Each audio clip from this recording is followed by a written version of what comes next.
এখন যতই এর উপর জঙ্গিবাদের ট্যাগ লাগাও, মৌলবাদের ট্যাগ লাগাও, যতই তোমাদের গায়ে অ্যালার্জি হোক, আরে চুলকাতে চুলকাতে যদি তোমাদের গায়ে রক্ত চলে আসে, তবুও তোমাদের চুলকানি দেখে দেখে মুসলমান কিছুতে আল্লাহর বিধান ছাড়বে না।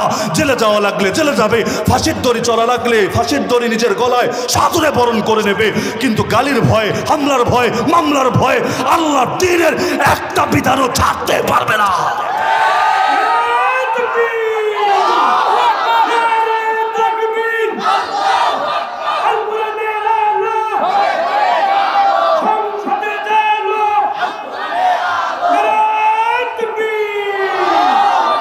নির্বাচন আসলে যারা মাজারে মাজারে দৌড়ায়, আমার বাড়ি যেহেতু মাজারের পাশে, দেখি তো কোন নেতা কোন নেত্রী সারা বছর নামাজেরও খবর নাই, আর নির্বাচন আসলে আব্বার কাছে আম্মার কাছে দোয়া আনতে যায়। আসলে দোয়া বিষয় না, ফটোশুট করতে যায়, টেলিভিশনে সাক্ষাৎকার দিতে যায়, ক্যামেরা না থাকলে একটাও যেত না। মূল উদ্দেশ্য সবার ভোট কালেকশন করা। তো এই মাজারে মাজারে যারা থাকে সেখানে গঞ্জিকা সেবন করে, সিদ্ধি পাতা খেয়ে মেহনত করে এবং নারী পুরুষের ফ্রি মিক্সিং করে, আরও যত আকাম কুকাম আছে করে, এদেরও তো ভোট আছে, এই ভোটগুলোও তো লাগবে। তো সব জায়গায় গিয়ে সুশীলগিরি দেখায়। তো এই যে বিভিন্ন সময় ধর্মের নাম ব্যবহার করে, তাহাজ্জুদ নাকি একদিনও মিস হয় না, ফজরের পর ইয়াসিন নাকি ভুলেও বাদ যায় না। যদিও মানুষ গিয়ে গোটা রুম তন্ন তন্ন করে খুঁজেও বিদেশে কি কি জানি পায়, কিন্তু এই ইবাদতের কোনো চিহ্ন টিহ্ন নাকি খুঁজে পায় না। সুস্থ এবং সুন্দর দিনও আমাদের সকলের সামনে এনে দিয়েছেন। দোয়া করে রব্বুল আলামিন আপনাদের এই সমস্ত কোরবানির সর্বোচ্চ বিনিময়ে দুনিয়া এবং আখিরাত উভয় জাহানে দান করুন। তো কয়েকজন কিশোর উদ্যোগ নিয়ে আজকের এই কোরআনের মাহফিল আয়োজন করেছে। যদিও যতটুকু জানতে পেরেছি প্রচার প্রচারণা যেমন হওয়া দরকার ছিল তার 1000 ভাগের 1 ভাগও করা সম্ভব হয় নাই। এই কয়েকজন মানুষ এত বড় জিম্মাদারি পালন করা বেশ কঠিনও বটে। তার মধ্যে আবার দ্বীনের কাজ করতে গেলে বাংলার জমিনে বাধা তো লেগেই থাকে। পাপের কাজ করতে গেলে, গুনাহের কাজ করতে গেলে কোনো বাধা থাকে না, আর কোরআনের খেদমত, দ্বীনের খেদমত করতে গেলে বাধার শেষই থাকে না। যদিও এই বাধাগুলো মুমিনদের জন্য পরিণামের বিবেচনায় উপকারের বিষয়, কারণ স্বর্ণ পুরে পুরে যেভাবে খাঁটি হয়, ব্যবহারের উপযোগী হয়, রব্বুল আলামিন মুমিনদেরকেও বিভিন্ন বাধা দিয়ে, বিভিন্ন মুসিবত দিয়ে পুড়িয়ে পুড়িয়ে এমনভাবে খাঁটি করেন যে সীসা ঢালা প্রাচীরের মতো হয়ে যায়। তখন আর বাতিলের রক্তচক্ষুকেও কোনো পরোয়া করে না। আরে তার জান, তার মাল, তার সর্বস্ব আল্লাহর পথে কোরবানি দিতেও তার কাছে কোনো ব্যাপারই মনে হয় না। তো যে আয়াত আমি খুতবার মধ্যে পাঠ করেছি, এই আয়াতের আলোকে মৌলিক কিছু বার্তা দিয়ে লম্বা চড়া আলোচনা না করেই আজকের এই মাহফিলের সমাপ্তি হবে ইনশাআল্লাহ। যে আয়াত আমি খুতবার মধ্যে পাঠ করেছি, রব্বুল আলামিন এই আয়াতের মধ্যে রাসূলকে আদেশ দিচ্ছেন, ওয়াকুল জাআল হক ওয়া যাহাকাল বাতিল। আপনি বলে দেন হক এসেছে আর বাতিল দূর হয়েছে। ইন্নাল বাতিলা কানা যাহুকা, নিশ্চয়ই বাতিল দূর হওয়ারই ছিল। আল্লাহ রাসূল সাল্লাল্লাহু আলাইহি ওয়াসাল্লাম যখন মক্কা বিজয় করলেন, যেই মক্কা থেকে তার 8 বছর আগে তাকে চলে যেতে হয়েছিল, চলে যেতে বাধ্য হয়েছিলেন এই মানুষগুলোর জুলুমের কারণে, নির্যাতনের কারণে, নিপীড়নের কারণে। এরপর যখন এসে প্রবেশ করলেন বিশাল এক বাহিনী নিয়ে, যুদ্ধের সম্পূর্ণ প্রস্তুতি ছিল। যদিও কুরাইশদের অন্তরের মধ্যে রব্বুল আলামিন এমন ভয় ঢেলে দিয়েছিলেন, ওদের যুদ্ধ করার মনোবলই ওরা হারিয়ে ফেলেছিল। তো আল্লাহ রাসূল সাল্লাল্লাহু আলাইহি ওয়াসাল্লাম সেই বাহিনী নিয়ে যখন ঢুকলেন, ওই সময়ের কথা সকলেই জানেন। এক বাইতুল্লাহ শরীফের মধ্যে পর্যন্ত এর আগে 360টা মূর্তি ঢুকে গিয়েছিল। আল্লাহ রাসূল সাল্লাল্লাহু আলাইহি ওয়াসাল্লাম যখন ঢুকলেন, ঢোকার পরে প্রথম কাজই এটা করলেন, আল্লাহ রাসূলের হাতে একটা লাঠি ছিল, তিনি মূর্তিগুলোর সামনে দিয়ে একে একে হেঁটে যাচ্ছিলেন। যেই মূর্তির সামনে দিয়ে যাচ্ছিলেন, হাতে থাকা সেই পবিত্র লাঠি দিয়ে মূর্তির দিকে ইশারা করছিলেন, আর জবান দিয়ে এই আয়াতটাই আল্লাহ রাসূল তেলাওয়াত করছিলেন, ওয়াকুল জাআল হক ওয়া যাহাকাল বাতিল ইন্নাল বাতিলা কানা যাহুকা। আল্লাহ রাসূলের ইশারা করতে দেরি, এক একটা মূর্তি মুখ থুবড়ে জমিনে লুটিয়ে পড়তে দেরি না।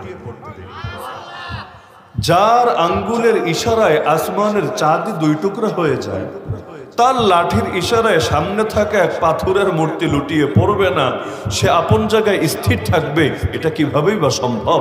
তা আল্লাহ রাসূল সাল্লাল্লাহু আলাইহি ওয়াসাল্লাম ঢুকেই আল্লাহর ঘরকে তিনটা জিনিস থেকে পাক করলেন। এক নম্বরে যে মূর্তিগুলো ছিল, মূর্তি সবগুলোকে বিদায় করলেন। বলবেন মূর্তি কেন তিনি বিদায় করলেন? তাহলে কি আমরাও দুনিয়াতে যত মূর্তি আছে, যত উপাসনালয়ে সব বিদায় করে দেব কি না? না, উপাসনালয়ের মূর্তি উপাসনালয়ের মধ্যে থাকবে, কিন্তু আল্লাহর ঘর মসজিদের মধ্যে এসে মূর্তি ঢুকবে কোন দুঃখে?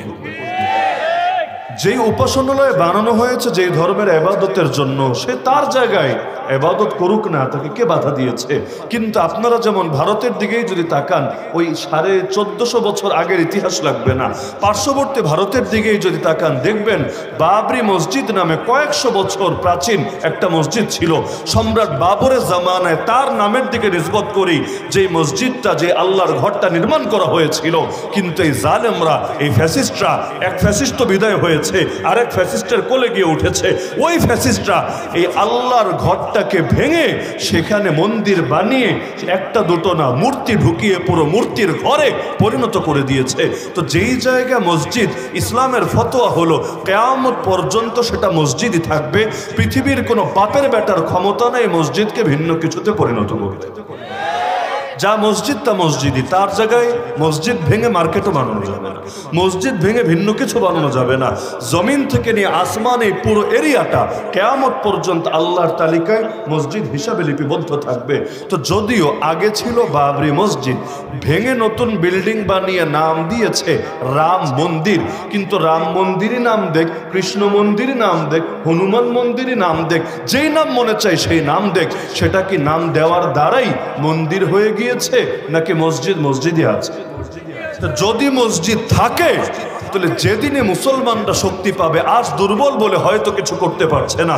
যেমন আল্লাহ রসুল সাল্লাল্লাহু আলাইহি সাল্লাম যখন তাকে দুর্বল করে রাখা হয়েছিল, সেই সময় কাবা থেকে বাইতুল্লাহ থেকে 360টা মূর্তি বের করা তার পক্ষে সম্ভব হয় নাই। দিলে তো কষ্ট ছিল, দিলে তো ইচ্ছা ছিল, কিন্তু সাধ্য থাকলেও সাধ্য ছিল না। তো যখন সাধ্য এসেছে, একদিনও দেরি করেন নাই, 1 ঘন্টাও দেরি করেন নাই। প্রথম কাজই করেছেন এটা, তাওহীদের জায়গা আল্লাহর ঘরকে মুক্ত করেছেন শিরিক থেকে। তো মুসলমানদের হাতেও যেদিন ক্ষমতা আসবে ইনশাআল্লাহ সুম্মা ইনশাআল্লাহ, এ কথা বলতে কোনো লুকোচুরির কোনো কারণ নাই, কোনো দ্বিধা নাই, কোনো সংকোচ নাই। কেউ যদি মনে করে এই কথা শুনলে নাস্তিকরা আবার ভিন্ন মেসেজ বের করে কিনা, এই কথা শুনলে হলুদ মিডিয়া ভিন্নভাবে আবার রিপোর্ট করে কিনা, আমরা বলবো আরে যারা গালি দেওয়ার তারা চিরকালই গালি দেবে। যারা আল্লাহকে গালি দেয়, রসুলকে গালি দেয়, তার কাছে সাধারণ উম্মত আর কি। কিন্তু ওরা গালি দেবে বলে মুসলমান হকের কথা আড়াল করবে, এটা কিছুতেই হতে পারে না। গালির ভয় কেন? মুসলমান তো মৃত্যুর ভয়েও হক প্রকাশে দ্বিধা করে না। এখন নয়তো বাংলাদেশে পরিবেশ সুন্দর হয়েছে, প্রত্যেকেই দিলের মধ্যে যত কষ্ট আছে, যত দুঃখ আছে, যত যাতনা আছে সব ঢেলে দিচ্ছে। কিন্তু এই যে বিগত 16.5 বছর, সব কথা বলাটা সহজ ছিল না, কারোর জন্যই সহজ ছিল না। কিন্তু ওই সময়ও জালিমদের রক্তচক্ষুকে উপেক্ষা করে আল্লাহর দ্বীনের দায়রাকে হকের কথা বলেন নাই। বলার জন্য কেউ 1 বছর, 2 বছর, 3 বছর, কেউ এর চাইতে বেশি 1 যুগ পর্যন্ত জেল খাটেন নাই। এমনকি কেউ কেউ তো জেল এত খাটা খেটেছেন, জেল থেকে আর জিন্দাই বের হতে পারেন নাই, ব্যর্থ হয়েছেন, লাশ হয়ে বের হয়েছেন, শহীদ হয়ে বের হয়েছেন। এই দুনিয়াটা স্বাধীনভাবে আর দেখার তৌফিক হয় নাই। তাহলে জালেমের জুলুমের পরোয়া মুসলমানকে কখনোই হক প্রকাশে গাফেল করে না। আল্লাহ রসুল সাল্লাল্লাহু আলাইহি ওয়াসাল্লাম যখন তায়েফের ময়দানে পাথর খেতে খেতে এতটা রক্তাক্ত হয়ে গিয়েছিলেন, পায়ের জুতো পর্যন্ত পায়ের সঙ্গে লেগে গিয়েছিল, ওই সময়ও আল্লাহ রসুল আল্লাহকে বলছিলেন, আল্লাহুম্মা ইনলাম ইয়াকুন বিকা গাদাবুন আলাইয়া ফালা উবালি, হে আল্লাহ, আমার উপর যদি আপনার রাগ না থাকে, আপনার অসন্তুষ্টি না থাকে, আপনার ক্রোধ আর ক্ষোভ না থাকে, আমার কোনো কিছুতে কোনো পরোয়া নাই। কে মারলো, কে ধরলো, কে গালি দিল, কে বলে দিল, কে ফুল দিল, কে পাথর ছুড়লো, কোনো কিছুতে কোনো পরোয়া নাই। আমার পরোয়া শুধু একটা, না জানি আপনি নারাজ হয়ে যান আমার উপর। তো রাসূলের কথাই তো উম্মতের কথা। মুসলমানের চিন্তা এটাই, আল্লাহ যাতে নারাজ না হয় আমার উপর, আর আল্লাহ যদি রাজি থাকে আর গোটা দুনিয়া নারাজ হয়ে যায়, কিচ্ছু আসে যায় না। ইব্রাহিম আলাইহিস সালাম একটা সময় এমন গিয়েছিল, তিনি ছিলেন সেরেফ একা, তার পক্ষে তার বাপও না, তার 14 গোষ্ঠীও না, তার বংশের লোকেরাও না, তার জামানার বাদশাও না, তার দেশের কোনো মানুষই না, একা একজন মানুষ, তবুও পিছপা হন নাই, বাতিলের বিরুদ্ধে লড়ে গিয়েছেন, বাহিনী নাই, সামরিক লড়াই লড়েন নাই, কিন্তু নমরুদের সামনে দাঁড়িয়ে ফেস টু ফেস ডিবেট কিন্তু করে গিয়েছেন, রবের পক্ষে যুক্তি দিয়েছেন। নমরুদ পাল্টা যুক্তি দিয়েছে, যুক্তি খণ্ডন করেছেন, অবশেষে যুক্তিতে নমরুদকে ঠিকই হারিয়েছেন। যদিও নমরুদ হক গ্রহণ না করে উল্টো আগুন জ্বালিয়ে অগ্নিকাণ্ডের মধ্যে তাকে নিক্ষেপ করে দিয়েছে। তো রব্বুল আলামিন সে ইব্রাহিম আলাইহিস সালামের এই কথাটা কোরআনে উল্লেখ করে তার ব্যাপারে সনদ দিয়ে দিচ্ছেন, ইন্না ইব্রাহিম কানা উম্মাহ, নিশ্চয়ই ইব্রাহিম একাই ছিল একটা জাতি। একা একজন ব্যক্তি হয়, একা একটা জাতি হয় না। কিন্তু হকের উপর যদি মাত্র একজন থাকে, সে একজনই যদি হক নিয়ে বাতিলের বিরুদ্ধে মোকাবেলা করতে পারে, সেই একজনকেই বলা হয় একটা জাতি। এই রকম একজনের দ্বারাই পৃথিবীর মধ্যে জামানার পর জামানা নিত্য নতুন বিপ্লব রচিত হতে থাকে। তাহলে এই কথা বলতে কোনো দ্বিধা নাই, মুসলমান ইনশাআল্লাহ যেদিন রসুলের মতো পাওয়ার পাবে, আল্লাহর ঘরকে আবারও শিরিকের চিহ্ন মুক্ত করে ছাড়বেই ছাড়বে। যা মসজিদ ছিল সেটাকে পুনরায় মসজিদ হিসাবেই জিন্দা করবেই করবে ইনশাআল্লাহ। তা আল্লাহর রসুল এক নম্বরে মূর্তিগুলোকে বিদায় করলেন। কোন মূর্তি? অন্য উপাসনালয়ে থাকা মূর্তি না, আল্লাহর ঘরের ভেতর ঢোকানো মূর্তি, যেগুলোর পূজা করা হতো। দুই নম্বরে ভাস্কর্য। ভাস্কর্য বুঝলেন তো? আমাদের দেশে মূর্তি আর ভাস্কর্যে একটু পার্থক্য করা হয়। মূর্তি বলতে লোকে বোঝায় যেটার পূজা হয়, আর ভাস্কর্য বলতে বোঝায় যেটা ডিজাইনের জন্য, সৌন্দর্যের জন্য, অন্য কোনো স্বার্থের জন্য বানানো হয়, যেটার কেউ পূজা টুজা করে না। যেমন একজন আব্বাজানের চেহারা দিয়ে গোটা বাংলাদেশ মোটামুটি ভরা আছে, এগুলো আসলে কেউ সেজদা দেওয়ার জন্য, রুকু দেওয়ার জন্য বানানো হয় নাই। বলা হয় ডিজাইনের জন্য বানানো হয়েছে, সৌন্দর্যের জন্য বানানো হয়েছে, চেতনার জন্য বানানো হয়েছে। যদিও এর দ্বারা কতটুকু সৌন্দর্য ফুটেছে আর কতটুকু লস হয়েছে, এর দ্বারা গরিবের সঙ্গে কি তামাশা হয়েছে, অভাবী ঋণগ্রস্ত মানুষের সঙ্গে কি উপহাস হয়েছে, এটা একদিন ইতিহাসে ঠিকই লেখা হবে। তো বাইতুল্লাহর মধ্যে যা ছিল সবগুলো মূর্তি না, কিছু ভাস্কর্য ছিল। আমি আরবি কিতাবের রেফারেন্স নাই দিলাম, বলবেন হুজুর আরবি আমরা দেখে হয়তো পড়তে পারবো না, এজন্য আপনি আরবির নামে চালিয়ে দিচ্ছেন।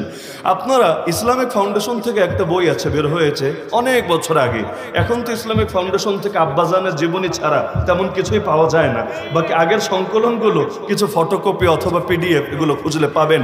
সিরাত বিশ্বকোষ, হয়তো অনেকে দেখেছেন, অনেক মসজিদও থাকে সিরাত বিশ্বকোষ। ওখানে আপনারাই 8ম হিজরির মক্কা বিজয়ের ঘটনাটা দেখবেন। পুরোটা বাংলা বই, ইংলিশও না, উর্দুও না, ফার্সিও না, আরবিও না, সবাই পড়তে পারবেন। ওই সিরাত বিশ্বকোষ ঘাটলেই দেখবেন স্পষ্ট লেখা আছে যে আল্লাহর রাসূল সেদিন যা কিছু ভেঙেছেন, বিদায় করেছেন, নিশ্চিহ্ন করেছেন, এর মধ্যে কবুতরের একটা ভাস্কর্য ছিল, যেটার পূজা কেউ করত না, কোন একটা লোকও এর পূজা করত না, তবে সৌন্দর্যের জন্য বানানো হয়েছিল। কিন্তু আল্লাহ রাসূল সেটাকেও রাখেন নাই, মূর্তিগুলোকেও বিদায় করলেন, ভাস্কর্যকেও বিদায় করলেন। শুধু তাই না, সেখানে কিছু ছবি ছিল, দেয়ালের মধ্যে দেয়াল খোদাই করে ছবিগুলো আঁকা হয়েছিল। কার কার ছবি?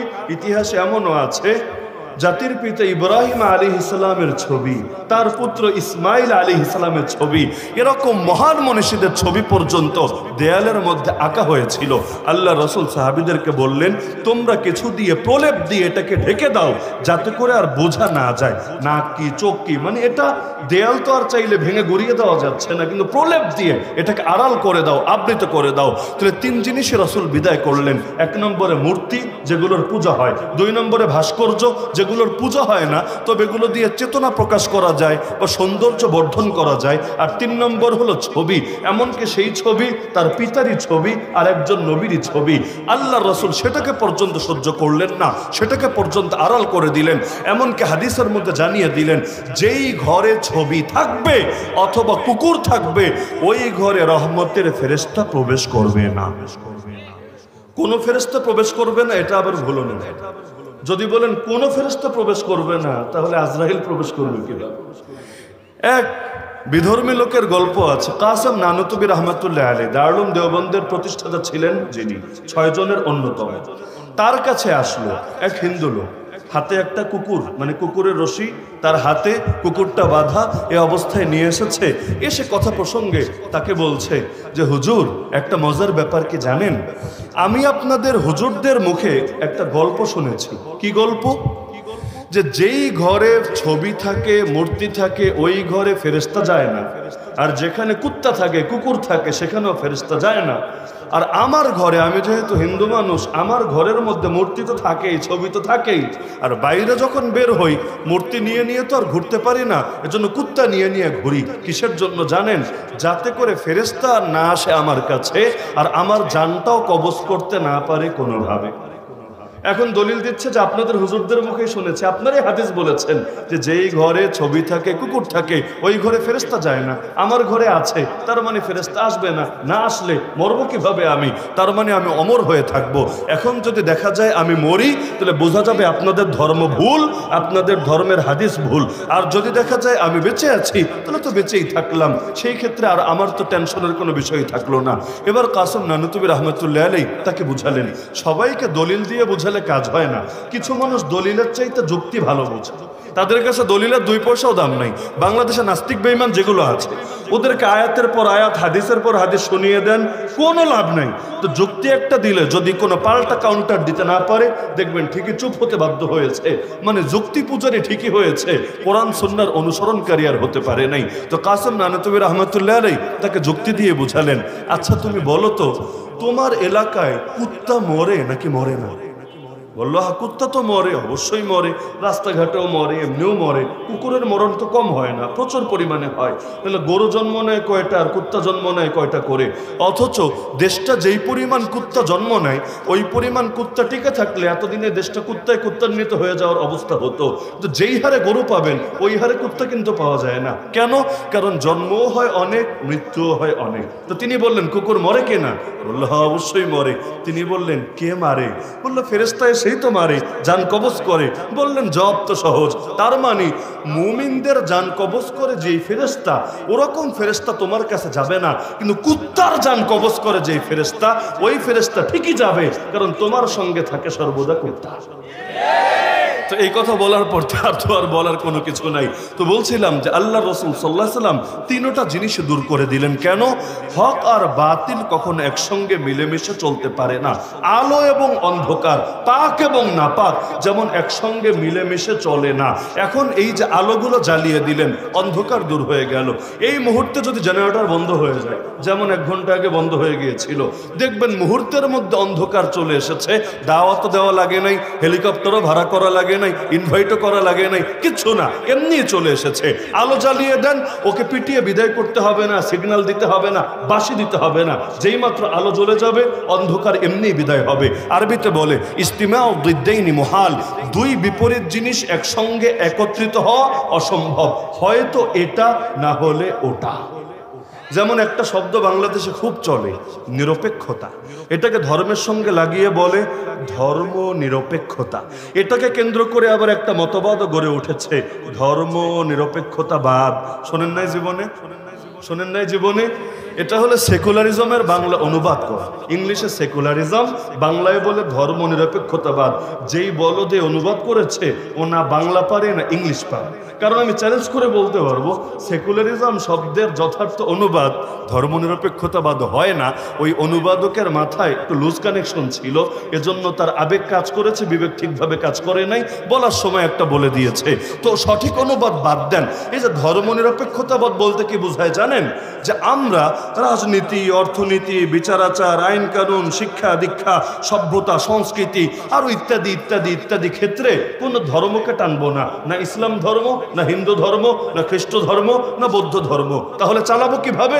বলে আমাদের একটা আকল আছে না, একটা নফস আছে না, আর প্রত্যেকের সঙ্গে শয়তান আছে না। শয়তান যা বলবে নফস শুনবে, নফস সেটা আকলকে সিগন্যাল দিবে, আকল বসে বসে বাস্তবায়ন করবে। যেমন ধর্ম যদি টানে, তাহলে পতিতালয়গুলোতে তালা লাগাতে হবে নাকি লাগবে না? ইসলামে পতিতালয় হালাল না হারাম? আচ্ছা ইসলাম রাখেন, কোন ধর্ম দিয়া পতিতালয়গুলোর বৈধতা দিতে পারবেন আমাকে বলেন? এটা তো এমনই এক নিকৃষ্ট কাজ, যে কোনো ধর্মই এটার বিপক্ষে বলবেই বলবে। তাহলে ধর্ম যদি টানে, দেশের মধ্যে পতিতালয় কি আর চলবে? আরে বলেন না চলবে। আচ্ছা পতিতালয় খোলা থাকলে বৈজ্ঞানিক দৃষ্টিকোণ, ধর্ম রাখেন, বিজ্ঞানের দৃষ্টিকোণ থেকে দেশের কি কি ফায়দা একটু বয়ান করেন দেখি, একটু ব্যাখ্যা করেন দেখি।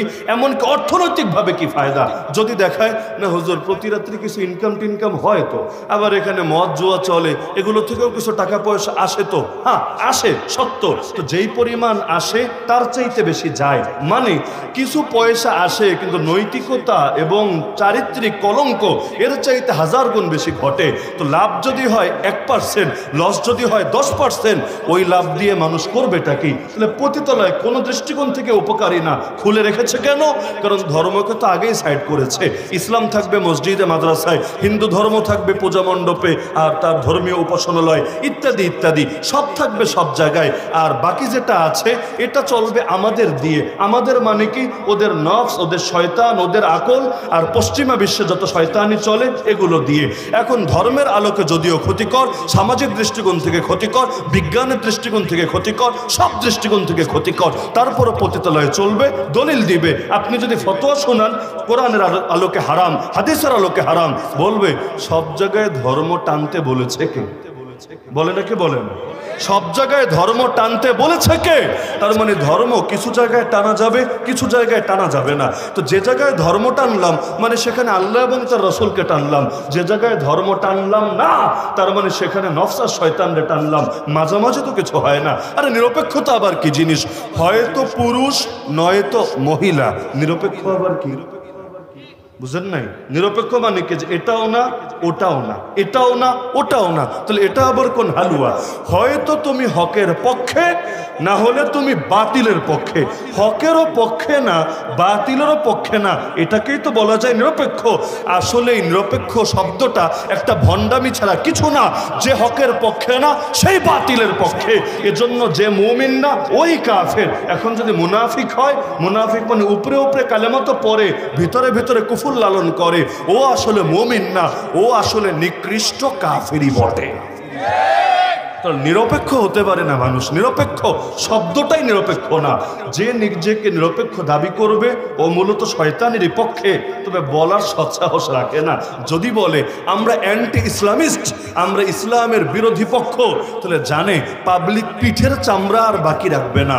এখন আসলে তো ইসলামের বিপক্ষে, কিন্তু বলার সাহস তো রাখে না। এজন্য দেখবেন বিভিন্ন সময় ইসলামের সাইনবোর্ডগুলো ব্যবহার করে। কেউ নির্বাচন আসলে ডায়লগ মারে, দেশ চলবে মদিনা সনদ দিয়ে। কি বলে নাকি বলেন?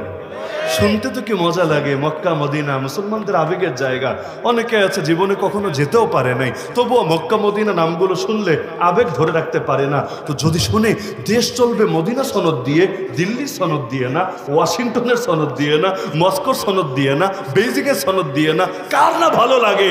কিন্তু উপরে যদি শিরোনাম থাকে মদিনা সনদ, কিন্তু আসলে হয় দিল্লির দাদাজানের সনদ, তাহলে অবস্থাটা কেমন হবে? কি কষ্ট পাচ্ছেন নাকি? অনেক সময় হয় যে উপরে দেখানো হয় ভিন্ন জিনিস, ভেতরে থাকে ভিন্ন জিনিস। হাতির 2 রকম দাঁত থাকে, কুছ দেখানে কে লিয়ে, কুছ খানে কে লিয়ে। কিছু আছে বড় বড়, উপরে বিশাল বিশাল, কিন্তু এগুলো জাস্ট ফর শো। এটা দেখায়, এটা দিয়ে খায় না। আর যেটা খায় ওটা লুকিয়ে রাখে, এটা আর বাইরে দেখায় না। তার মানে দেখানোর জন্য আলাদা আর খাওয়ার জন্য আলাদা। কিছু মানুষের দরদ আর দরদ আর দরদ, চোখ দিয়ে পানি পরে পরে, নাক দিয়েও অল টাইম পানি পড়তে থাকে। কোনো একটা কষ্টের জিনিস দেখলেই নাক দিয়ে খালি মুছতেই থাকে, আয় রে মেট্রো রেল, হায় হায় বাবাজি কি হবে এই মেট্রো রেল, কবে তুমি আহত থেকে সুস্থ হবা, কিভাবে তোমার ট্রিটমেন্ট করা যাবে, এটা হবে ওটা হবে, কত দুঃখ আর কত দুঃখ।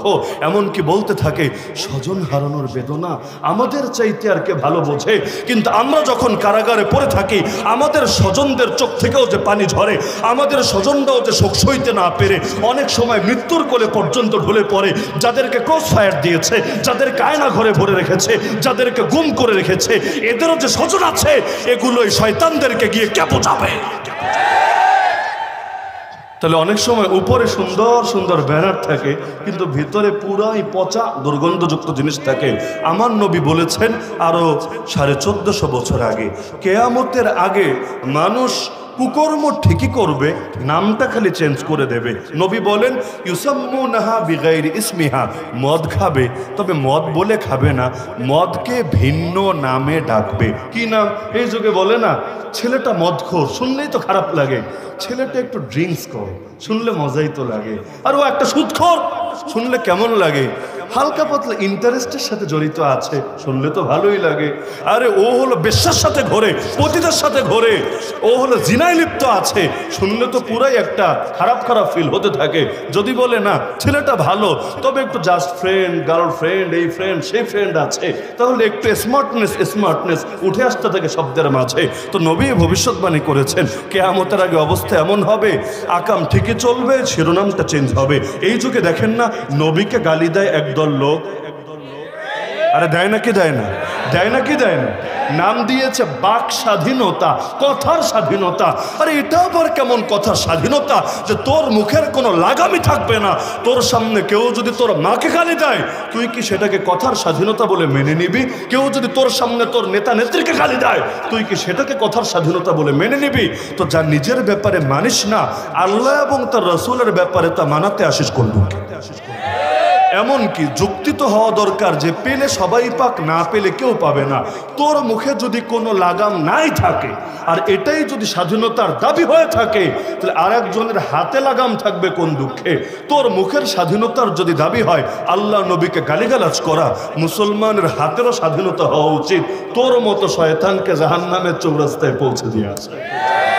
লাগাম লাগালে সবাই লাগাক, না লাগালে কেউ লাগাবে না, কিন্তু কেউ পাবে আর কেউ পাবে না, তা হবে না, তা হবে না। তুই তোর জিহ্বায় লাগাম লাগিয়ে রাখ, মুসলমান হাতেও লাগাম রাখবে। কিন্তু তোর জিহ্বায় যদি লাগাম না থাকে, মুসলমানের হাতেও লাগাম থাকবে না। আল্লাহ রসুলের জামানায় এক অন্ধ সাহাবী ছিলেন। অন্ধ বোঝেন তো? চোখে খুব ভালো দেখেন, তাই না? দেখেন না? সেই সাহাবীর একটা দাসী ছিল। সেই দাসীটা তার সব ধরনের খেদমত আঞ্জাম দিত।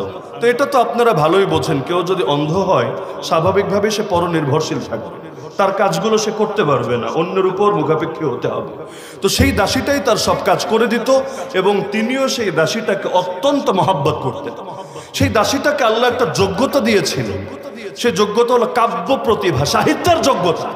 কিন্তু এই পাপিষ্ঠা এই যোগ্যতাটাকে ভালো কাজে না লাগিয়ে মন্দ কাজে লাগালো।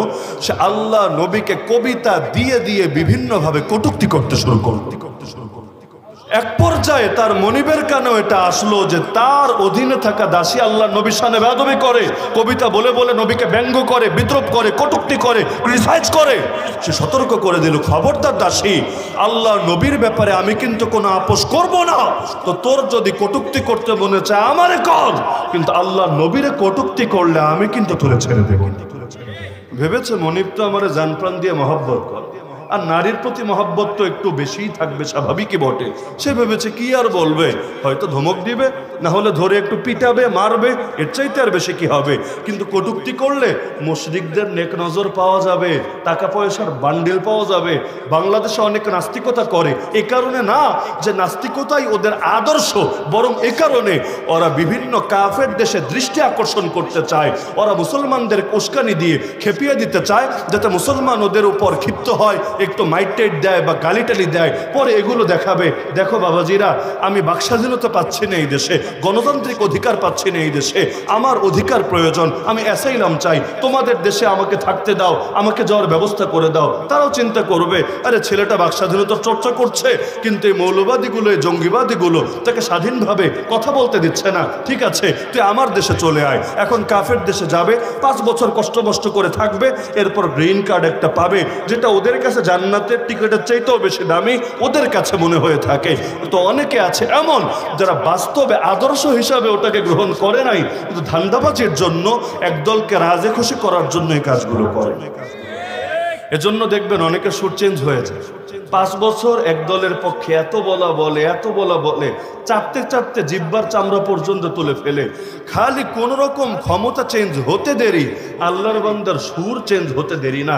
এখন বিপরীত মেরুতে এত বলা বলে ওই দলের লোকে যত বলে না তার চাইতে বেশি সে বলে। এজন্য বাংলায় প্রবাদী হয়ে গিয়েছে, অতি ভক্তি ভালো মানুষের লক্ষণ না, অতি ভক্তি চোরের লক্ষণ। তো এইরকম হালতগুলো চলতে থাকে। তো নাস্তিকতা আর ইসলামের ক্ষেত্রে এটা হয়।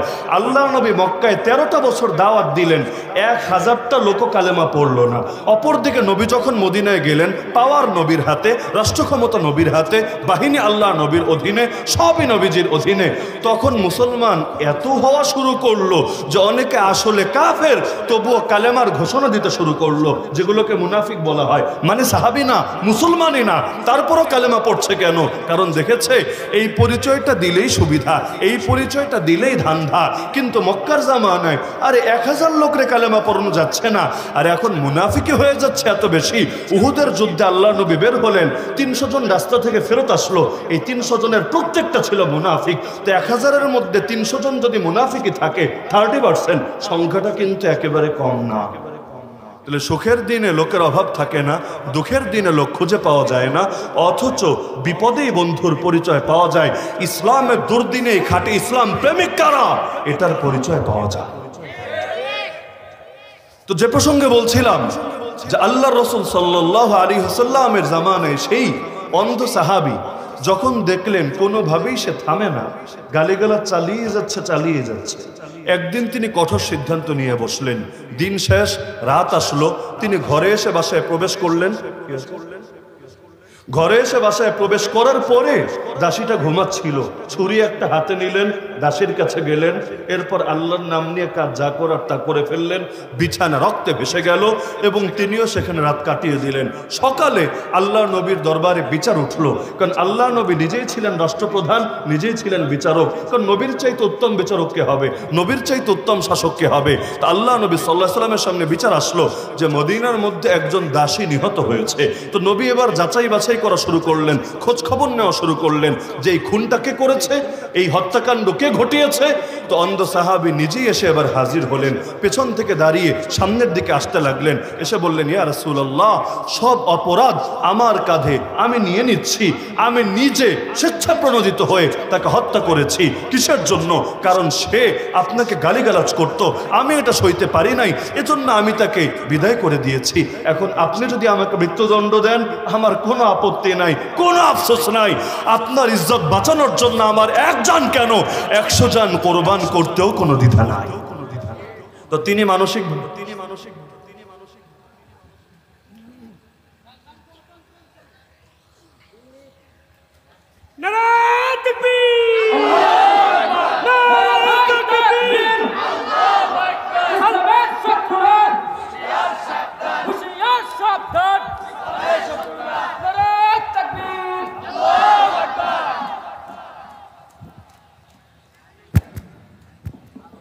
তিনি মানসিকভাবে প্রস্তুতি নিয়ে নিয়েছেন যে আল্লাহ রসুল তার ব্যাপারে মৃত্যুদণ্ডের ফয়সালা দিবেন।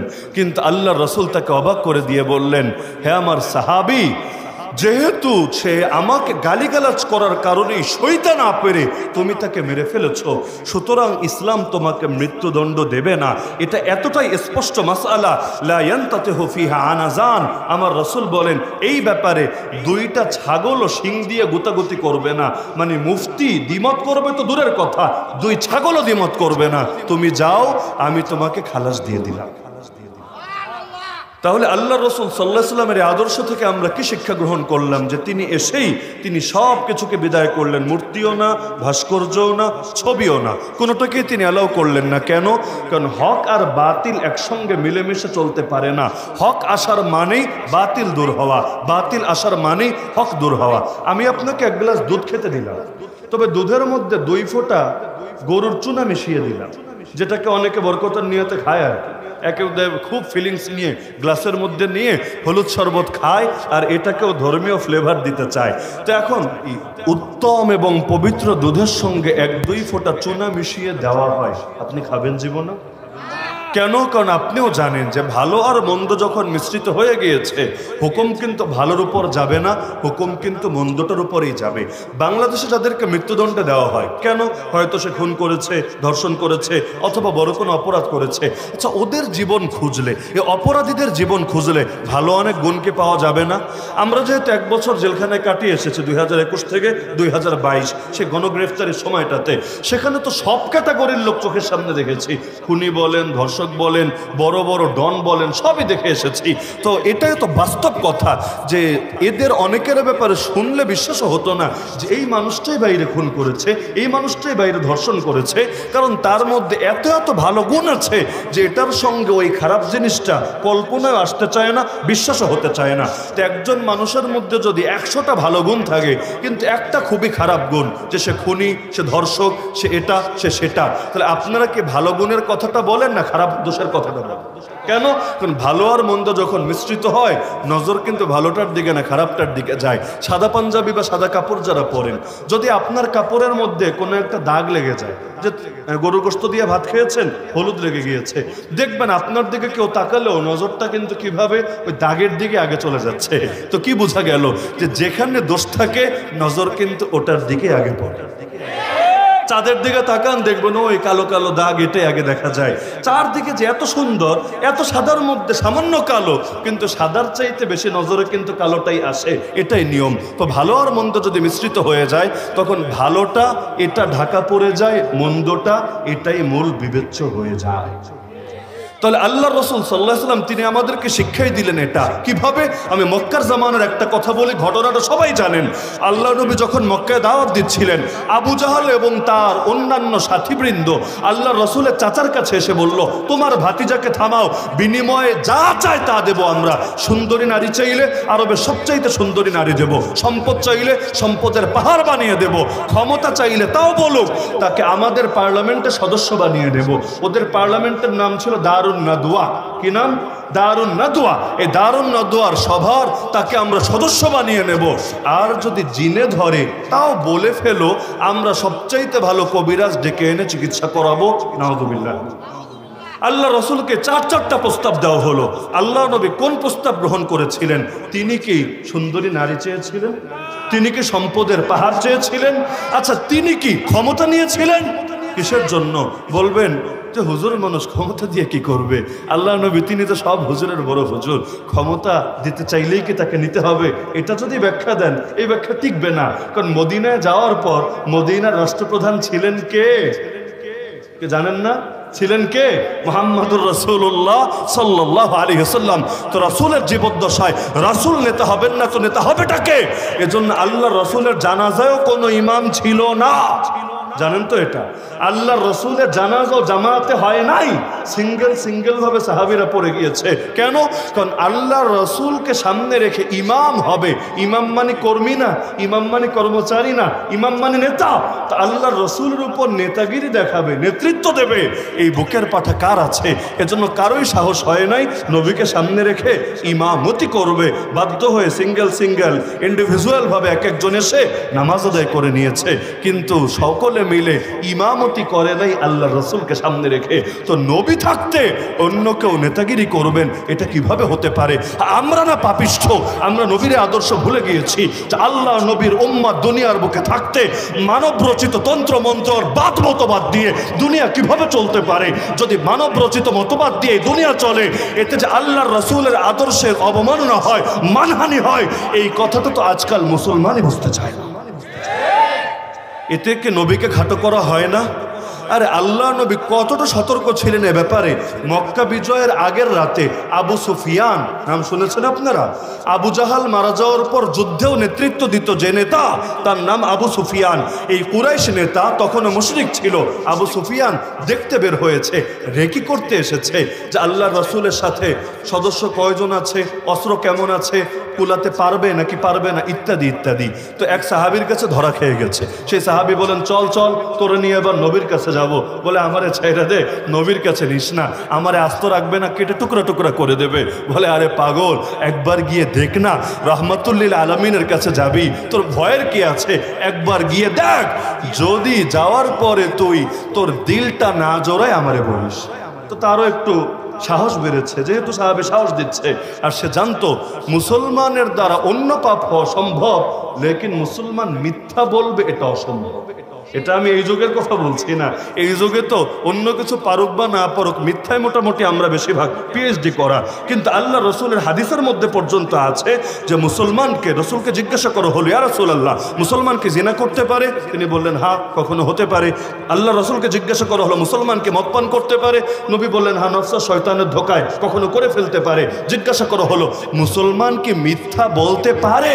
বলল না, মুসলমান মিথ্যা বলতে পারে না। আরে মুসলমান রাখেন, ওই জামানায় কাফের নেতারা মিথ্যা বলবে এটাও কল্পনা করা যেত না। সহিহ বুখারীতে হাদিস আছে, রোম সম্রাট হিরাক্লিয়াসের সামনে এই আবু সুফিয়ান ছিল, সে তাকে প্রশ্ন করছিল নবী সম্পর্কে, আসলে মুহাম্মদ সাল্লাল্লাহু আলাইহি ওয়াসাল্লাম তিনি কি হক নবী না নবুয়তের এমনি ভুয়া দাবি করছেন, যাচাইয়ের জন্য অনেকগুলো প্রশ্ন করেছে।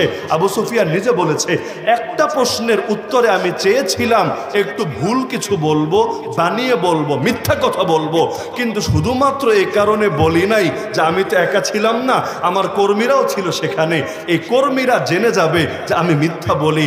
আর আরব জাতির নীতি ছিল তারা মিথ্যুককে কখনো নেতা বানাতো না, কারণ মিথ্যা মানেই ধোঁকা, মিথ্যা মানেই প্রতারণা, মিথ্যা মানেই জালিয়াতি। তো যে মিথ্যা বলতে পারে সে গোটা দেশ আর জনতার সাথেও ধোঁকাবাজি করতে পারে। এজন্য আবু সুফিয়ান এই ভয়ে মিথ্যা বলে নাই যে মিথ্যা বললে আমার নেতাগিরি ছুটে যাবে, এরা আমারে কিক আউট করে নেতৃত্বের আসন থেকে বিদায় করে দেবে। এই আদর্শ কাফেররা বুঝলেও আজকে বাংলার মুসলমান বুঝতে সক্ষম হয় নাই। না হলে যেদিন এক একটা নেতা নেত্রীর মিথ্যা প্রমাণিত হয়, যদি আরব জাতির মতো অভ্যাসটাও থাকতো, আর ইসলাম রাখেন যদি ওই আদর্শ মেনে যদি সেকুলার আদর্শও চলতো, তাহলেও বলতো যে মিথ্যুকরে আমাদের মাথার উপর সভাপতি আর নেতা রাখবো না, লাথি মেরে বিদায় করে দিত এবং কোনো সত্যবাদীকেই সে আসনে নিয়ে বসে। তা আবু সুফিয়ান তাকে নিয়ে যাচ্ছে সেই সাহাবী রাসূলের কাছে। যে প্রসঙ্গে কথাটা টানলাম, আল্লাহর রসুলের পাশে থাকা এক সাহাবী নবীকে সংবাদ দিচ্ছে, ইয়া রাসূলুল্লাহ, কুরাইশের সর্দার আবু সুফিয়ান আসছে, সঙ্গে আপনার অমুক সাহাবীও আসছে। কথাটায় কি কোনো ভুল আছে বা কথাটায় কোনো সমস্যা ধরা পড়ে আপনার নজরে? না, খুবই স্বাভাবিক একটা কথা। ইয়া রাসূলুল্লাহ, কুরাইশের সর্দার আবু সুফিয়ানও আসছে আর আপনার অমুক সাহাবীও আসছে। নবী তাকে থামিয়ে দিলেন, চুপ করো, কোন কাফের নাম বলবা না মুসলমানের নামের আগে, আর এভাবে বলো যে আমার অমুক সাহাবীও আসছে আর তার সঙ্গে কুরাইশ নেতা আবু সুফিয়ানও আসছে। নেতা হয়েছে তাতে কি, আর আমার সাহাবী সাধারণ তাতে কি? কিন্তু আল ইসলাম ইয়ালু ওয়ালা ইউলা আলাই, নবী বলেন ইসলামের উপরে থাকবে, ইসলামের উপরে ভিন্ন কিছুকে নেওয়া যাবে না। কতটা সূক্ষ্মদর্শী ছিলেন ভাবতে পারেন, যে একটা নাম, একটা নামের ক্ষেত্রে কাফের নাম আগে বলবে, মুসলমানের নাম পরে বলবে, এটাও আল্লাহ রাসূল পছন্দ করেন নাই। সেখানে নবীর আদর্শ চিপায় চিপায় সীমাবদ্ধ থাকবে, আর গোটা দেশ আর প্রতিটা সেক্টর চলবে মানবরচিত আদর্শ দিয়ে। এতে আল্লাহ নবীর দ্বীনের কি পরিমাণ মানহানি হতে পারে, আমি তো মনে করি কমন সেন্স থাকলে বুঝে আসে। অত শিক্ষা দীক্ষা জ্ঞান গরিমার দরকার নাই, যদি মাথায় একটা সুস্থ মস্তিষ্ক থাকে আর এর সাথে চুনার গোবর মিশ্রিত না হয়, এটাই যথেষ্ট এই আদর্শ বোঝার জন্য। আল্লাহর রাসূল মক্কায় ক্ষমতা নিলেন না কেন? মদিনায় গিয়ে নিলেন কেন? মক্কায় অফার দেওয়া হচ্ছে তাও নিলেন না, আর মদিনায় গিয়ে ঠিকই নিলেন। সমস্যা কোথায় ছিল মক্কায়? এটাই হলো মূল বিষয়। মক্কা আর মদিনা, মদিনায় আল্লাহ রসুল যখন ক্ষমতা নিলেন তিনি একক নেতা ছিলেন যার কোনো শরিক নাই, কিন্তু মক্কায় যদি তিনি ক্ষমতা নিতেন, মক্কায় সেখানে একক নেতৃত্ব প্রতিষ্ঠিত ছিল না, বরং মক্কায় তারা বৈঠক করে সভা করে সংখ্যাগরিষ্ঠের মতের ভিত্তিতে সিদ্ধান্ত নিত। তো মনে করেন আল্লাহ নবী রাজি হলেন যে ঠিক আছে আমি তোমাদের পার্লামেন্টের একজন মেম্বার, দারুন নদওয়ার একজন মেম্বার। এখন আল্লাহ নবী গিয়ে বসলেন বৈঠকে। সেই বৈঠকে নবী একা থাকতো না, আবু জাহালও থাকতো, আবু লাহাবও থাকতো, উতবাও থাকতো, আবু সাইবাও থাকতো, ওমর রাদিয়াল্লাহু আনহু ইসলাম গ্রহণের আগের কথা তিনিও থাকতেন, এবং সেই খালিদ বিন ওয়ালিদ বলেন, আবু সুফিয়ান বলেন, সবাই থাকতো। থাকার পর মত জিজ্ঞাসা করা হতো উদাহরণ হিসাবে, চোরের সাজা কি দেওয়া যায় বলো তো? রাসূল বলতেন চোরের সাজা আল্লাহই বলেছেন, আস-সারিকু ওয়াস-সারিকা ফাকতাউ আইদিয়াহুমা, চোর পুরুষ হোক নারী হোক তাদের হাত কেটে দেওয়া হবে যদি অন্তত সর্বনিম্ন 10 দিরহাম পরিমাণ তারা চুরি করে, এটাই ফতোয়া। এবং আল্লাহ জানিয়ে দিয়েছেন চোর পুরুষ আর নারী হাত কাটতে হবে। নবী বলে দিতেন এ কথা। আবু জাহাল বলতো, ভাতিজা বিকুল কুল ঠান্ডা মাথায় কাজ করো, এত উগ্র হওয়া যাবে না। চোর চুরি করলে দেখতে হবে দলের লোক না বিরোধী লোক। বিরোধী লোক হলে এখান থেকে না, প্রয়োজনে এখান থেকে কেটে দিবা, ব্যাপার না। আর দলের লোক হলে সালাম দিয়ে ছেড়ে দিবা, এখানে কিচ্ছু বলা যাবে না। উতবা আবার বলতো, না এগুলো বেশি উগ্রতা হয়ে যায়, একটু সফট করা যায় না, তো চোরকে 6 মাসের জেল দিয়ে দাও। এভাবে এক একজনে এক এক মত দিত। পরে মাথা গোনা হতো, মাথা গোনা স্পিকার সে জিজ্ঞাসা করতো, জিজ্ঞাসা করে রায় দিত, হা জয়যুক্ত হয়েছে, হা জয়যুক্ত হয়েছে, হা জয়যুক্ত হয়েছে। পরে দেখা যেত কখনো নবী পাস, দেখা যেত কখনো নবী ফেল, কখনো আল্লাহর রায় চূড়ান্ত, কখনো আল্লাহর রায় বাদ দিয়ে মানবের রায় চূড়ান্ত। এটাকে তাওহীদ বলে না শিরিক বলে? আল্লাহ যেটা রায় দিয়েছেন ব্যাস, পৃথিবীর কারো ভালো লাগলেও সেটা চূড়ান্ত, ভালো না লাগলেও চূড়ান্ত। এমনকি আল্লাহ যেটা রায় দিয়েছেন সেখানে কোনো মানুষের কাছে রায় চাওয়াটাও তো শিরিক। যেমন আল্লাহ বলেছেন নামাজ পড়তে হবে, আব্বা ও আব্বা নামাজ পড়বো নাকি, কি বলেন আপনি? যদি বলে হ্যাঁ পড়বি, ঠিক আছে পড়বো। পড়বি না, আল্লাহ আপাতত আমি পারছি না, আমি আর নামাজ পড়বো না। তাহলে রবকে আল্লাহরে মানলো না আব্বারে মানলো? আরে বলেন না, কারে মানলো? আল্লাহ যেটা বিধান দিয়েছেন ব্যাস, সেখানে কোনো স্বাধীনতা থাকবে না। আমার কোরআনে আল্লাহ বলেন, ফালা ওয়ারাব্বিকা লা ইউমিনুন, বান্দা জীবনে ঈমানদার হবে না হাত্তা ইউহাক্কিমুকা ফিমা শাজারা বাইনাহুম। হে রাসূল, যতদিন না নিজেদের বিবাদের ব্যাপারে তোমাকে বিচারক মেনে নেয়, সুম্মা লা ইয়াজিদু ফি আনফুসিহিম হারাজাম মিম্মা কাদাইত, তুমি যেই বিচার করো এ ব্যাপারে অন্তরে কোনো সংকোচ রাখে না, ওয়া ইউসাল্লিমু তাসলিমা, তোমার বিচারের সামনে আত্মসমর্পণ না করে ততদিন পর্যন্ত ঈমানদার হতে পারবে না। হ্যাঁ, যেখানে আল্লাহ বৈধতা দিয়েছেন এটাও করা যায়, ওটাও করা যায়, এখানে আমাদের আলোচনা হতে পারে এমন করব না অমন করব। যেমন বাংলাদেশে যত আইন আছে মনে করেন, বড় একটা অংশ এমন যেখানে আল্লাহ একাধিক অপশন খোলা রেখেছেন। ট্রাফিক আইনের বিভিন্ন বিষয় আছে, আরো বিভিন্ন সেক্টরের বিভিন্ন বিষয় আছে। এখানে বসে বসে আপনারা রায় চূড়ান্ত করেন, সমস্যার ব্যাপার না। কিন্তু আল্লাহ যা হারাম করেছেন তা হারামই থাকবে, আল্লাহ যা হালাল করেছেন তা হালালই থাকবে। আল্লাহ পতিতালয়কে হারাম করেছেন, এখন যতবারই আইন পাস করো না কেন পতিতালয় হারামই থাকবে। আল্লাহ তাআলা গান বাজনা অশ্লীলতাকে নিষিদ্ধ করেছেন, যতই এটাকে বৈধতা দেওয়া সিদ্ধ করো এটা নিষিদ্ধই থাকবে। আল্লাহ মদের বারকে নিষিদ্ধ করেছেন, হারাম করেছেন, এখন যতই টাকার বিনিময়ে লাইসেন্স বিতরণ করো, যা হারাম তা হারামই থাকবে। আর আল্লাহ জিহাদকে হালাল করেছেন, হালাল না খালি ফরজ করেছেন। আল্লাহ খেলাফতের বিধান দিয়েছেন, আল্লাহ দিন কায়েমের কথা বলেছেন।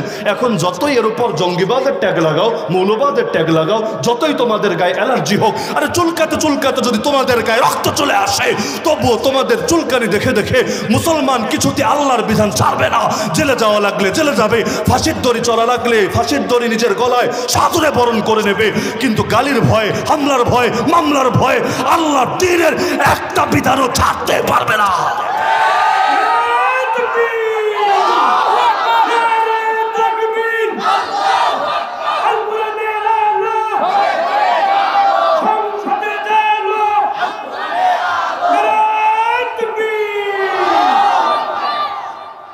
এমনকি আমি একটা বিষয় স্পষ্টভাবে বলি, ফাতোয়া যদিও অনেকের বদহজম হতে পারে, ইসলামের প্রতিনিধি যারা, যেমন এক উদাহরণ দিয়ে শুরু করে আরেক উদাহরণে গিয়ে শেষ করি। ফতোয়ার কিতাব আপনি খুললে স্পষ্টভাবে এই ফতোয়া লেখা পাবেন। কেউ যদি আলেম সমাজকে গণহারে গালি দেয়, গণহারে বুঝেন, এক হলো ব্যক্তিগত দোষের কারণে কোনো ব্যক্তিকে গালি দিল, এমন যদি হয় সেটা কবিরা গুনাহ। কারণ গালি জিনিসটাই কবিরা গুনাহ। হাদিসে আছে সিবাবুল মুসলিমি ফুসুকুন, মুসলমানকে গালি দেওয়া জায়েজ নাই, এটা ফাসিকি, এটা কবিরা গুনাহ। তাহলে ব্যক্তিগত দোষের কারণে যদি গালি দেয় সেটা কি হয়? কবিরা গুনাহ। কিন্তু ঢালাও যদি গালি দেয়, কেন? হুজুর দেখলে তার চুলকানি ওঠে, হুজুর দেখলে তার ভেতরে কেমন কেমন জানি লাগতে থাকে, কেন? হুজুররা নবীর ওয়ারিস, হুজুররা কোরআনের তরজমান, হুজুররা আল্লাহর দ্বীনের ধারক এবং বাহক। এ কারণে এক শ্রেণী আছে কিনা যে হুজুর দেখলেই তেলে বেগুনে জ্বলে ওঠে, আছে কিনা? তো এরকম চুলকানি নিয়ে কেউ যদি গণহারে আলেম সমাজকে গালি দেয়, ফতোয়ার কিতাবে আছে তার ঈমান নষ্ট হয়ে যাবে, বেঈমান হয়ে যাবে, মুরতাদ হয়ে যাবে। কেন? কারণ সে আলেমকে গালি দিচ্ছে কোনো ব্যক্তিগত দোষের কারণে না, আলেমকে গালি দিচ্ছে আল্লাহ এবং তার রাসূলের প্রতিনিধিত্ব করার কারণে। কথাটা এবার দ্বিতীয় উদাহরণে নিয়ে যায়। যারা দিন কায়েমের মেহনত করে এবং তাদের মেহনতের মধ্যে আপনি যৌক্তিক কোনো ভুল দেখাতে পারছেন না দলিল প্রমাণের আলোকে, দলিল প্রমাণের আলোকে বুঝলেন? মানুষ হিসাবে ভুল তো ভাই আমারও হতে পারে, আপনারও হতে পারে। তো ভুল নিয়ে আপনি যদি কোনো আলোচনা করেন সেটা ভিন্ন বিষয়, কিন্তু ভুল নিয়ে আলোচনা না। কেন দিন কায়েমের কথা বলা হবে, কেন মানবরচিত মতবাদ, সেকুলারিজম বা নাস্তিকতা এগুলোকে বাদ দিয়ে আল্লাহর জমিন, আল্লাহর দিন কায়েম করা হবে, এজন্য গণহারে কেউ যদি দিন কায়েমের সৈনিকদের বা তাদের গোটা সমাজকে, গোটা অংশকে, গোটা দলকে যদি গণহারে গালিগালাজ করে, আগের ফতোয়ার সাথে এই ফতোয়া মিলান, সে ইমানদার কোন যুক্তিতে থাকবে আমাকে বোঝান। কারণ সে বিরোধিতা করছে দিন কায়েমের চেতনার কারণে। আর দিন কায়েম করার নির্দেশ দিয়েছেন কে? কোরআনে স্পষ্ট আয়াত, আকিমুদ্দিন, দিন কায়েম করো। আল্লাহ বললেন দিন কায়েম করো, সেটা আল্লাহর কথার উপর আমল করছে, এজন্য তোমার গা জ্বলছে। তোমার ইমান থাকছে কিভাবে? এই আয়াতের উপর তো তোমার ইমান বরবাদ হয়ে গিয়েছে। অনেকে আছে কোরআন দিয়ে দলিল দেয়, তবে কোরআন পুরোটা মানে না, আংশিক মানে। যেমন আমি নাম বলবো না, আমাদের এক নেত্রী ছিল বাংলাদেশে, সে দাঁড়িয়ে বলতো সংসদে, লাকুম দীনুকুম ওয়ালিয়া দীন। এটা দিয়ে কি দলিল দিত? ধর্ম যার যার, উৎসব সবার, অথবা ধর্মনিরপেক্ষতাবাদ। এটাই হলো কোরআনের কথা, এটাই হলো সূরা কাফিরুনের শেষ আয়াতের কথা, লাকুম দীনুকুম ওয়ালিয়া দীন। ভাবটা এমন, পুরো কোরআনে আর কোনো আয়াত নাই, একটা মাত্র আয়াতই আছে, আর সেটা সে মুখস্থ করে দিয়েছে। কেউ কেউ তো শিয়াশিত্তার দলিল দিত। শিয়াশিত্তা পড়েছি, শিয়াশিত্তা আবার কোন হালুয়া? নাম বলতে বলতে বুখারী, মুসলিম, তিরমিজি বলতে বলতে মিশকাত শরীফের নামও বলে দিত। যদিও মিশকাত আবার শিয়াশিত্তা হলো কবে, ওটা ওর বাপ ওর 14 গোষ্ঠীও তো প্রমাণ করতে পারবে না কিয়ামতের আগ পর্যন্ত। তো শিয়াশিত্তা পরে কি শিখলা? শিয়াশিত্তা পরে কি শিখেছে? একটু পরে গান গেয়ে শুনিয়ে দেয় গোটা জাতিকে, এটাই শিখেছি, এটাই হলো শিয়াশিত্তার শিক্ষা। এরা যদি ধর্ম ব্যবসায়ী না হয়, ধর্ম ব্যবসায়ী কারে বলে? আজকাল তো দিনদারদেরকে গালি দেয় ধর্ম ব্যবসায়ী। আরে নির্বাচন আসলে যারা মাজারে মাজারে দৌড়ায়, আমার বাড়ি যেহেতু মাজারের পাশে, দেখি তো কোন নেতা কোন নেত্রী সারা বছর নামাজেরও খবর নাই, আর নির্বাচন আসলে আব্বার কাছে আম্মার কাছে দোয়া আনতে যায়। আসলে দোয়া বিষয় না, ফটোশুট করতে যায়, টেলিভিশনে সাক্ষাৎকার দিতে যায়, ক্যামেরা না থাকলে একটাও যেত না। মূল উদ্দেশ্য সবার ভোট কালেকশন করা। তো এই মাজারে মাজারে যারা থাকে সেখানে গঞ্জিকা সেবন করে, সিদ্ধি পাতা খেয়ে মেহনত করে, এবং নারী পুরুষের ফ্রি মিক্সিং করে, আরো যত আকাম কুকাম আছে করে। এদেরও তো ভোট আছে, এই ভোটগুলোও তো লাগবে। তো সব জায়গায় গিয়ে সুশীলগিরি দেখায়। তো এই যে বিভিন্ন সময় ধর্মের নাম ব্যবহার করে, তাহাজ্জুদ নাকি একদিনও মিস হয় না, ফজরের পর ইয়াসিন নাকি ভুলেও বাদ যায় না। যদিও মানুষ গিয়ে গোটা রুম তন্ন তন্ন করে খুঁজেও বিদেশে কি কি জানি পায়, কিন্তু এই ইবাদতের কোনো চিহ্ন টিহ্ন নাকি খুঁজে পায়নি। অদ্ভুত ব্যাপার স্যাপার। তাহলে তুমি রাত্রে কয়শো রাকাত তাহাজ্জুদ পড়ো, আর এটা বলার দরকারটা কি? তুমি কি ধর্মীয় রাজনীতি করো? যদি না করো, তোমার তাহাজ্জুদ এখানে টানার দরকার কি রে ভাই? তোমার লাকুম দীনুকুম ওয়ালিয়া দীন টানার দরকার কি? তোমার শিয়াশিত্তা টানার দরকার কি? এটাই তো ধর্ম ব্যবসা। তো ধর্মীয় রাজনীতি করবা না, তুমি ধর্ম দিয়ে দলিল দিবা কোন মুখে? এগুলো হতো নাকি হতো না? হতো নাকি হতো না? তাহলে আল্লাহ রসুল তিনি মক্কায় যদি ক্ষমতা নিতেন, শিরিকের সঙ্গে নেওয়া লাগতো। মদিনায় গিয়ে ক্ষমতা নিলেন, তাওহীদের সঙ্গে ক্ষমতা নিলেন। কি বুঝলেন? হক আর বাতিল একসঙ্গে মিলেমিশে চলবে, তাই না? নাকি হক আসলে বাতিল পালাবে, আর বাতিলকে জিন্দা করতে হলে হককে মারতে হবে? যদি তোমরা চাও জমিনের মধ্যে ইসলামকে নিশ্চিহ্ন করবা, আরে আগে তো আমাদেরকে নিশ্চিহ্ন করতে হবে। কারণ একজন মুসলমানের ভেতরে যতদিন প্রাণ থাকবে, সেই প্রাণে স্পন্দন থাকবে, তার ধমনীতে রক্ত প্রবাহিত হবে। আরে মুসলমান তার সর্বস্ব কোরবান করে হলেও, নিজের জানের বিনিময়ে হলেও, নিজের ফ্যামিলির বিনিময়ে হলেও আল্লাহর জমিন, আল্লাহর দিনকে জিন্দা রাখার জন্য সর্বোচ্চ মেহনত করে যাবেই যাবে।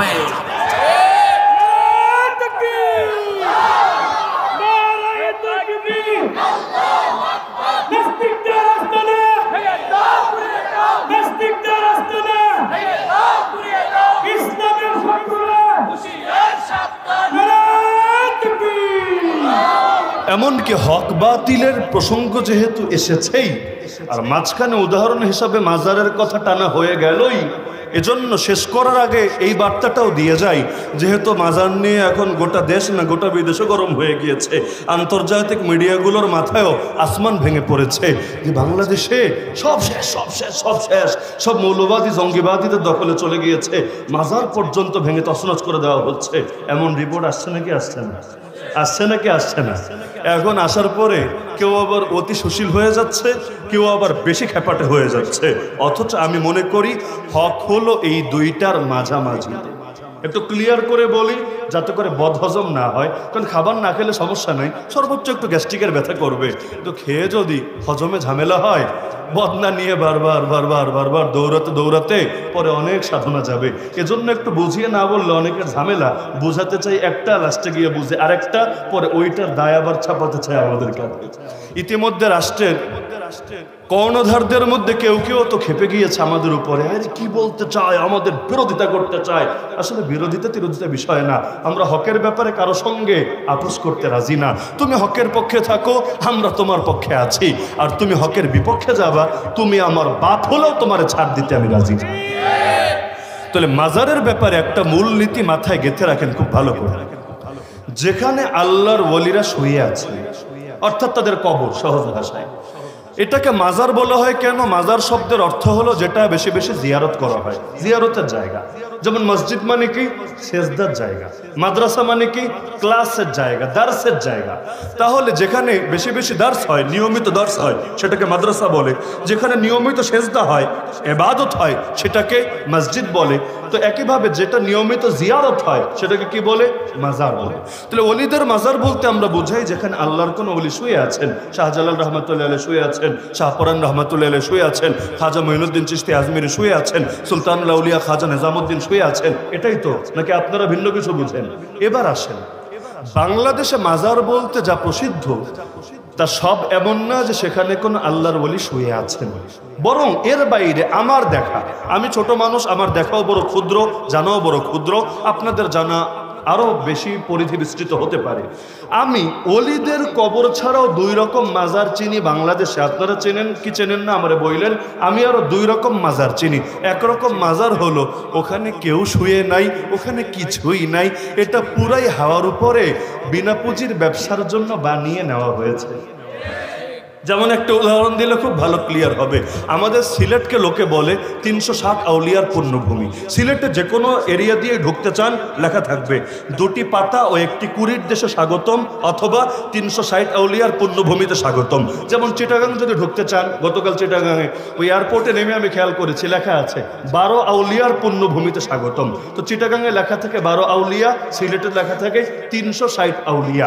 এখন মজার বিষয় যেটা, আপনি বেশি না আমাকে এক সপ্তাহ সময় দেন, আমার সাথে চলেন, আমি নিজে ঘুরে ঘুরে ঘুরে আপনাকে 360 আউলিয়া না, এর চাইতে দ্বিগুণ না, 3 গুণ না, 4 গুণ, অন্তত দায়িত্ববোধের সাথে বলছি 4 গুণ, মানে 1000-এর বেশি কবর আপনাকে এমন দেখাতে পারবো যার প্রত্যেকটাতে লেখা শাহজালাল রহমাতুল্লাহ আলাইহির সঙ্গী 360 আউলিয়ার মধ্যে অন্যতম।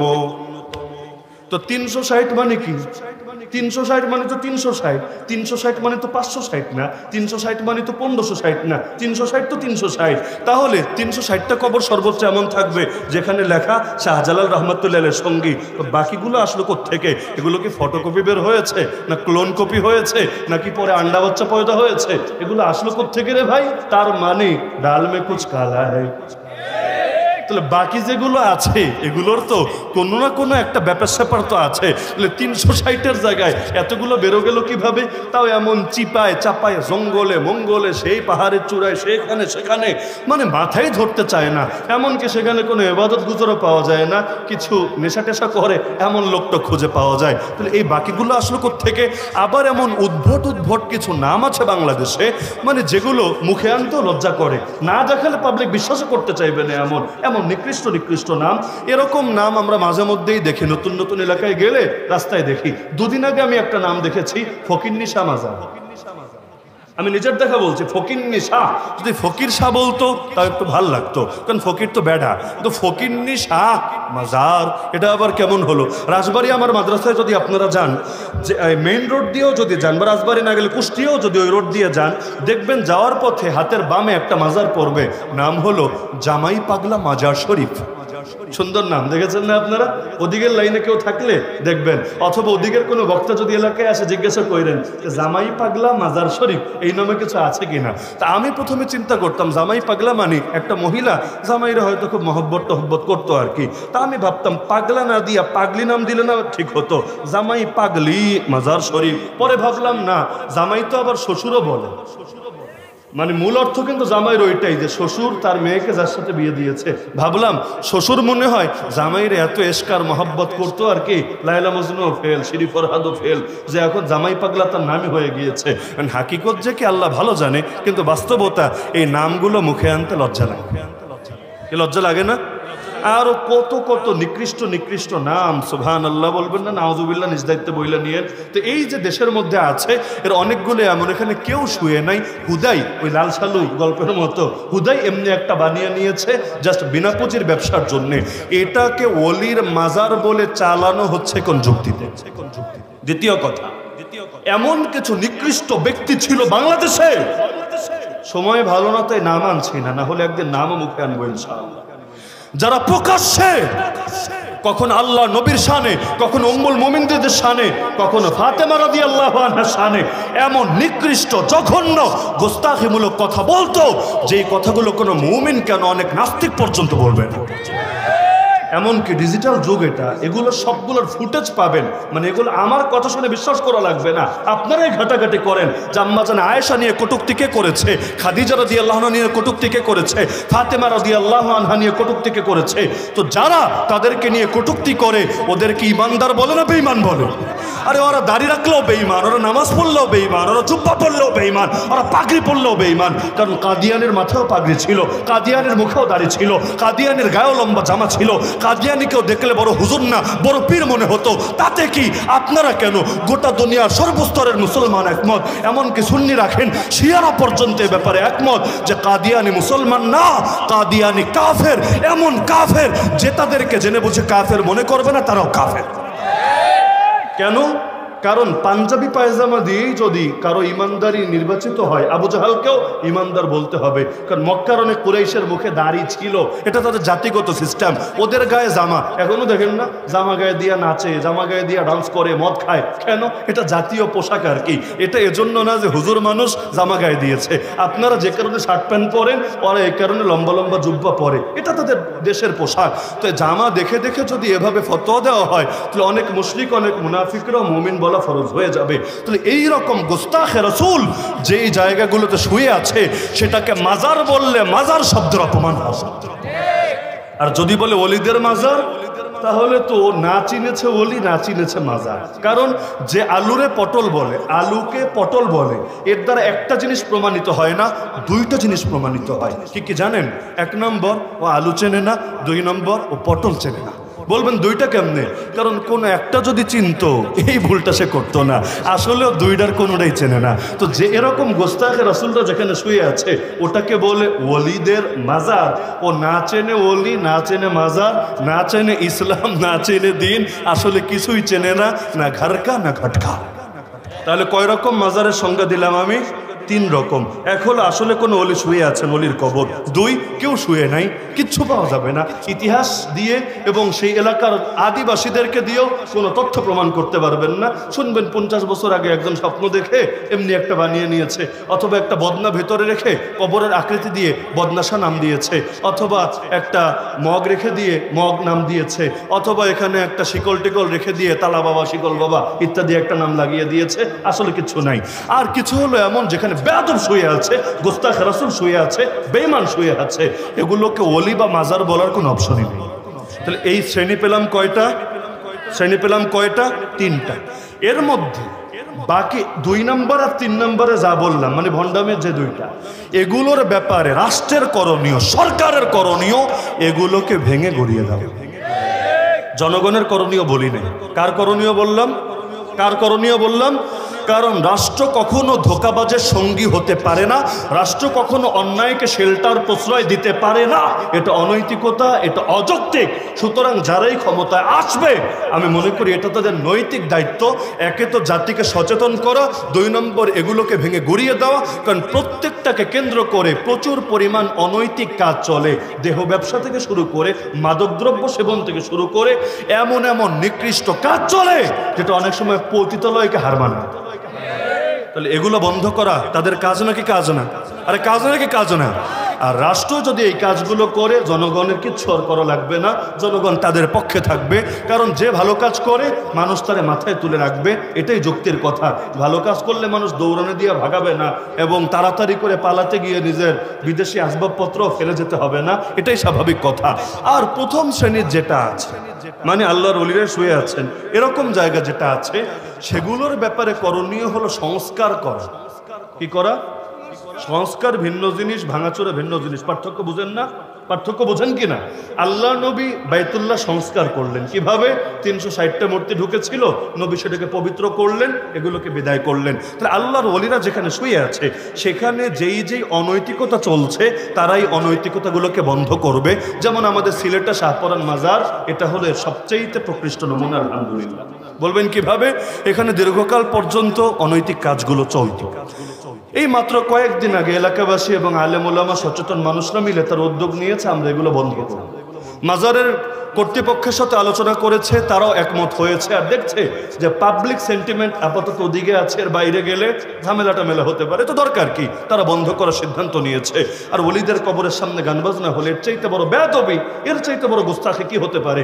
যেই মানুষগুলো বিদেশ থেকে এসে এখানে জান কোরবান করেছে ইসলামকে সমুন্নত করার জন্য, আর তাদের এই জায়গাগুলোকে যদি এখন অনইসলামের চর্চা কেন্দ্র বানানো হয়, এর চাইতে আফসোসের বিষয় আসলে কিছু হতে পারে।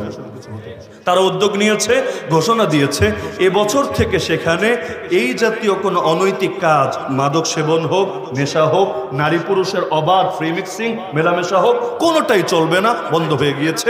এমন কাজ আমি দেখেছি বিবিসিতে পর্যন্ত রিপোর্ট করেছে, এদের সাক্ষাৎকার নিয়েছে। জঙ্গিবাদ, মৌলবাদ, উগ্রবাদের কিছু ব্যাপার স্যাপার ঘটেছে কি না?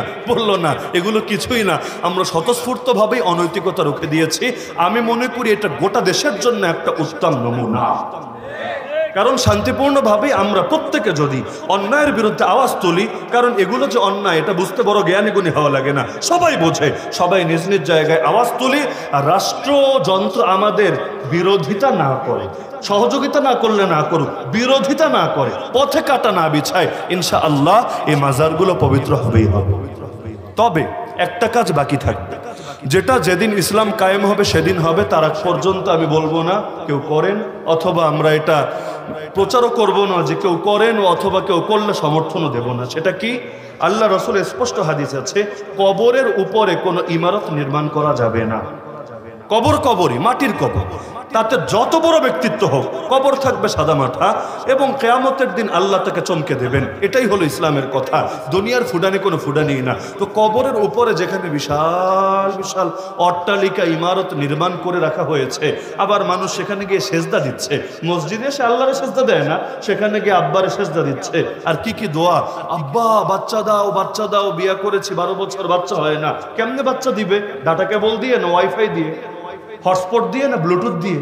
কিভাবে সেন্ড করবে? কবরের ভেতর থেকে?